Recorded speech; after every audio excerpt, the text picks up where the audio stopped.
Mayong aga mga kauturan, ako gali si Charles Andre Alamis, isa ninyo kaalagad sa Ginoo.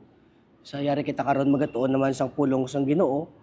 Kag mga kauturan, ang aton nga bersikulo nga pagatun-an is aton makita sa Mateo 8:22. No? Siling diri mga kauturan, pero si Jesus nagsabat, sunod ka sa akon kag pabayi ang mga patay sa paglubong sa ilang mga patay.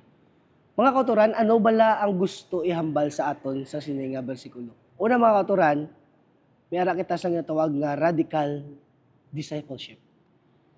Kung magsunod kita kay Kristo, we must make Him our first priority. It was an urgency mga kauturan that even over family duties, no, mas unahon naton si Kristo. Sometimes mga kauturan, kung aton tanawon, ang aton pamilya amo ang gabalabag sa aton pakadto sa Ginoo. Apang si Kristo nagsiling sa aton, kung gusto mo magsunod sa akon, pabayi ang patay na maglubong sa iya kaugalingon. Ano bala ang gusto ihambal ni Kristo sa aton mga kauturan? No? Bangod sa aton nga kalibutan, sometimes if mag-follow kita kay Kristo, may ara sang kabudlayan. There are so many hindrances sa aton sa pagsunod naton sa iya mga kauturan. In Matthew 10 verse 37, saying dire, anyone who loves their father or mother more than me is not worthy of me. Anyone who loves their son or daughter more than me is not worthy of me. Ano ba lang gusto ihambal mga kauturan? If we follow Christ, if we come to Him, if we work with Him mga kauturan, we must set aside those people around us. No? Ano pag mga kauturan? There is a spiritual and physical death. Samtang ikaw nagakabuhi sa sininga kalibutan, you are working with your own salvation.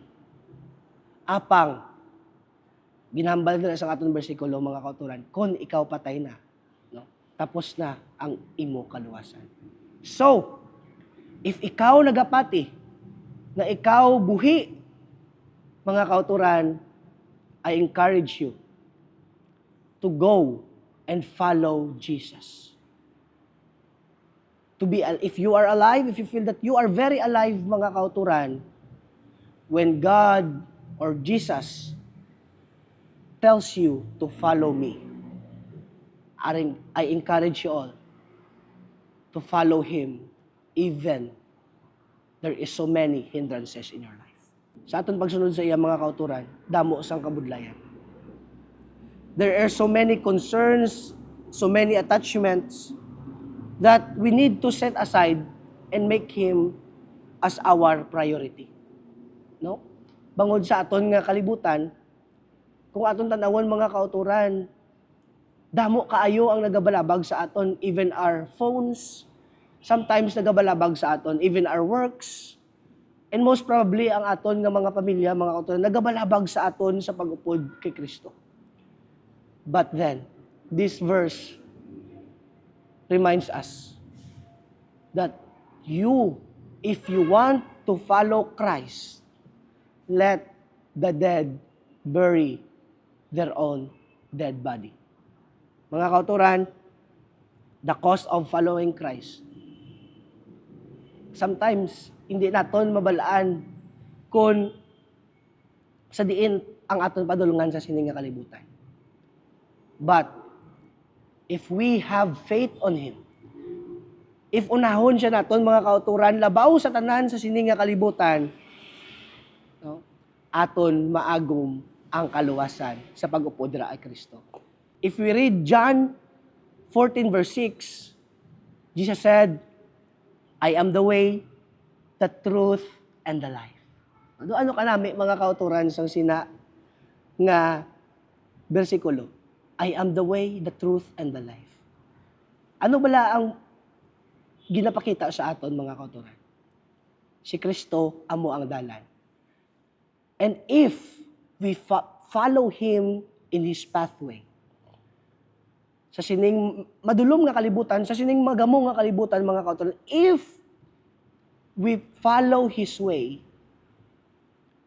we will gain the truth that is also in Him.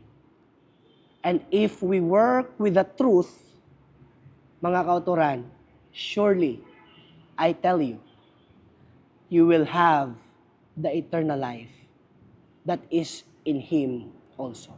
So Jesus is the way, the truth, and the life. So He is encouraging us all in this morning.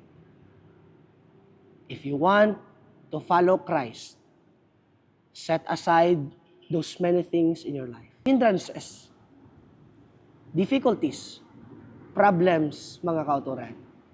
If you want to follow His way, if you want to have eternal life, brothers and sisters, let the dead bury his own dead body. Follow Christ, mga kauturan. Sa liwat, mayong aga sa inyong aranan, and kabay pa, napakamayuhon kayo kamo sa Ginoo naton, ayara sa langit. Thank you so much, mga kauturan. God bless.